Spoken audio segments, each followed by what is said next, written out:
जामनगर बडोदा येथून नागपूरकडे निघालेला सुमारे 40,000 लिटर डिझेलने भरलेला टँकर साक्री तालुक्यात भीषण अपघातात जळून खाक झाला आहे।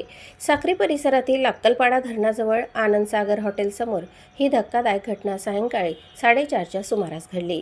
मिळालेल्या माहितीनुसार पुढे चालणाऱ्या वाहनाने अचानक ब्रेक लावल्याने टँकर चालक अतुल कुमार यादव यांनी वाहनावर नियंत्रण मिळवण्याचा प्रयत्न केला, मात्र टँकरचा वेग आणि प्रचंड वजनामुळे वाहन पलटी झाले। पलटी होताच टँकरमधून डिझेल गळू लागले आणि काही क्षणातच भीषण आग भडकली। आगीने काही मिनिटात संपूर्ण टँकरला वेढा घातला। सुदैवाने चालकाने प्रसंगावधान राखत तात्काळ उडी मारली आणि जीव वाचवला। घटनेची माहिती मिळताच पोलीस यंत्रणा घटनास्थळी दाखल झाली। पोलीस निरीक्षक दीपक वळवी, उपनिरीक्षक राजेंद्र जाधव यांच्यासह पथकाने तातडीने परिस्थिती हाताळली। सुरक्षेच्या दृष्टीने घटनास्थळापासून सुमारे 1 किलोमीटर परिसरात वाहतूक बंद करण्यात आली। आगीची तीव्रता लक्षात घेऊन धुळे महानगरपालिकेच्या 2 अग्निशमन गाड्या तातडीने रवाना करण्यात आल्या। तसेच साक्री व पिंपळनेर येथूनही प्रत्येकी 1 अग्निशमन वाहन घटनास्थळी पोहोचले।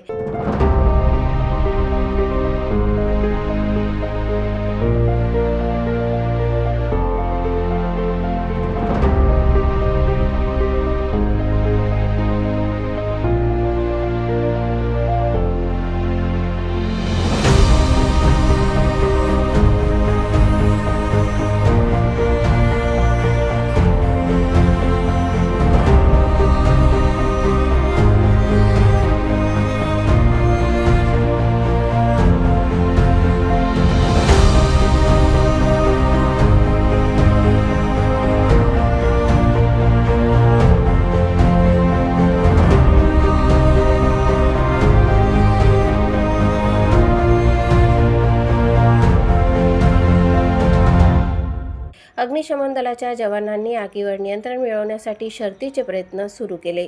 रात्री उशिरापर्यंत आग पूर्णपणे विझवण्याचे काम सुरू होते।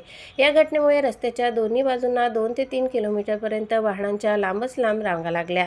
वाहतूक कोंडी टाळण्यासाठी पोलिसांनी पर्यायी नेर-मजदी मार्गाने वाहतूक वळवली। घटनेमुळे परिसरात काही काळ भीतीचे वातावरण निर्माण झाले होते। सुदैवाने या दुर्घटनेत कोणतीही जीवितहानी झाली नाही, मात्र टँकर पूर्णपणे जळून खाक झाला असून मोठे आर्थिक नुकसान झाले आहे। पोलीस घटनेचा पुढील तपास करत आहेत।